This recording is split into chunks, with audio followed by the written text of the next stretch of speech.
Okay, I'm going to take a couple minutes and just kind of break down the OHS and where to find things and what resources are available to students in our course. So you're going to want to make sure you're in the Spring Summit course.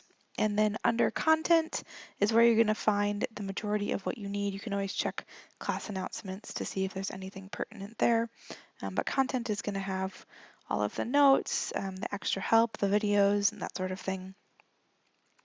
If you ever need to request a learner conference, that is located here in the OHS. You can just fill out that form. We've got all of our material under Instructional Cycle 3, and there's a separate module for test retakes. So as retakes become available, here you can see the Unit 1 test retake information is here.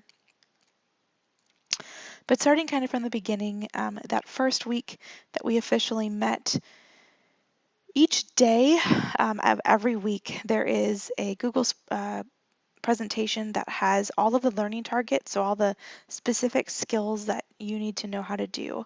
And if you click on one of those, let's say you're struggling with rewriting formulas, you can watch a video of that specific skill. And then there's some extra practice from outside resources that are available to you in each of those videos. So you can do that for every specific skill. And then sometimes there's even some extra videos that you could watch. Like if this one was like not quite enough, you want a little bit more, you could watch another teacher from an outside source do something similar. Each day we post the notes. So you have your PowerPoint notes from that lesson. So if I go ahead and just load these to kind of show you what you'll see, the PowerPoint notes, they're saved in fours, so every page has 4 slides. This way you get everything we do in class. So as we go, you can fill things in. So all of the problems you're able to solve. You can see here we've got lots of different practice problems when we were going through our equations. And then here's a page just full of practice problems. So even if there's a day we might not get to all of the problems, when you have the PowerPoint slide, you have all of the problems that you can then finish for practice if you need that. So that's that. Those are the PowerPoints. And like I said, those are available for every day. So every practice problem we do in class is there. The guided notes are just a condensed version of that. They have the key pieces of the notes or of the lesson. So they're going to contain any vocabulary that you might need, or maybe if there's a procedure with steps. So here we have some vocabulary. Here are some practice problems and some more practice problems that we do together in class. And then I've got some blanks for some you try problems for students to go ahead and write down some of their own practice problems that we do in class together as well. And then I encourage students to use the back or the margins to do even more practice if time allowed in class. When we finish class, I encourage students to save the filled in whiteboard from our Blackboard session, but you can always come back. Let's say you missed a couple examples that we did in class. You can always come back and look at the filled in notes. So these are all of the slides from class that have my work on the page. You can see that in this PDF document here. And then if we had any practice from class, those activities are listed here specifically for that day, for Tuesday. So we did a Desmos activity, and then there was also a little basketball activity that we did with some solving of equations. So that's a similar process for every day. Here's the next day, graphing linear systems and inequalities. These are all the different learning targets, our outside practice, so you can get that for every specific skill. And then we had an assignment that first day. I shared with students that first assignment, the 1.2 learning checkpoint. I did the checkpoint for them in a video that I shared with them. So everyone should be getting 100% on that first learning checkpoint because I went through each of the examples and really explained them so that everyone was able to kind of start off strong for our semester. We had another assignment on Friday.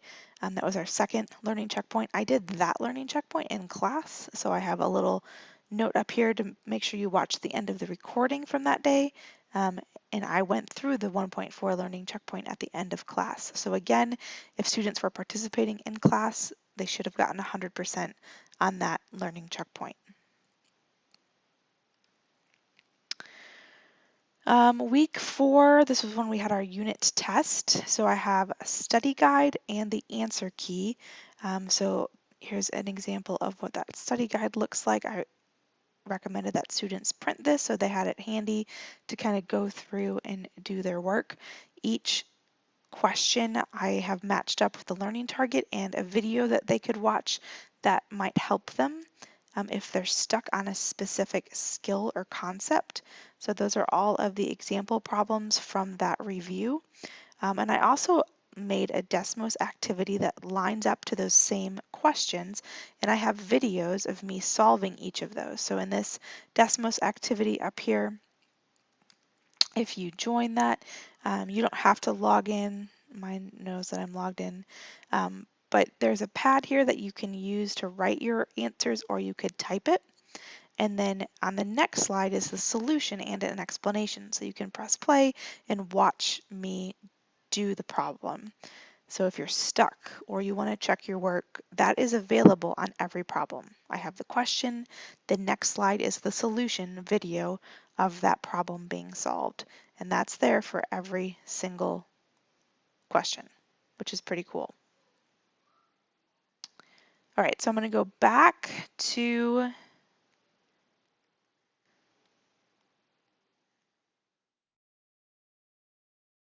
our class page.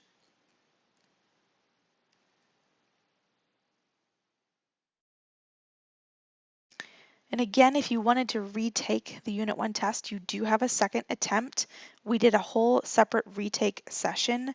I'd suggest watching it if you weren't active in participating or you weren't able to attend.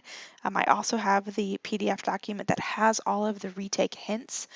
We helped you set up every test question in that retake session, so that was really helpful and handy.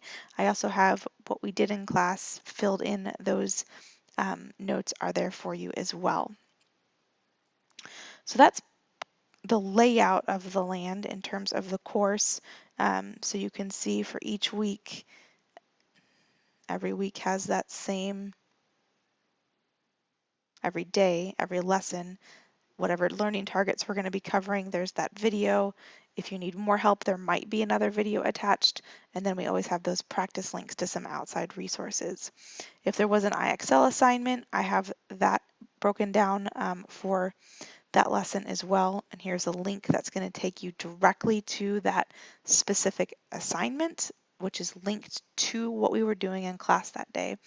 You want to make sure though that you utilize the sign-in, the GA sign-in first. Do that first before you click on this link. That way you're getting credit for your practice. Really though, if you're doing what you're supposed to be doing in class, you shouldn't have to do much IXL out of class because we're trying to give you the time in class to work on that practice. In quadratic formula, there's going to be some IXL practice along with your learning checkpoint that was covered in class as well. All right, if you have any other questions about how that structure is laid out or something else that you think might be helpful or beneficial, go ahead and let me know.